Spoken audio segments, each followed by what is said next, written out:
C'è un accordo, nel senso che si è concordato Forza Italia e Lega che nei capoluoghi di provincia, quindi Vicenza e Treviso, la coalizione presenterà un unico candidato. Quindi nei prossimi giorni, nelle prossime settimane al massimo, si farà sintesi per trovare il candidato di Vicenza e il candidato di Treviso. Dunque un primo accordo tra Forza Italia e Lega per le amministrative è stato raggiunto. La coalizione si presenterà con un unico candidato, ma il nome al momento non è dato saperlo. Bisognerà attendere, spiega il coordinatore Adriano Paroli, i prossimi giorni. Sembra sempre più vicino dunque a Treviso un passo indietro del candidato azzurro Andrea De Checchi a favore del leghista Mario Conte. Paroli su questo punto non si sbilancia, anche se spiega come la volontà di tutti i candidati, a Treviso come a Vicenza, sia quella di portare il centrodestra alla vittoria.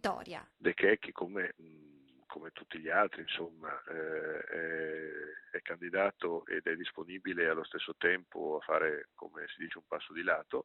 Le decisioni le prenderemo anche insieme a lui. Una volta ufficializzato il nome del candidato sindaco tra le forze in campo sarà il momento di pensare ad eventuali incarichi all'interno della giunta in caso di vittoria. Le coalizioni hanno poi la suddivisione anche di responsabilità amministrative all'interno della giunta, così come altri equilibri, ma questi equilibri verranno trovati all'interno della coalizione.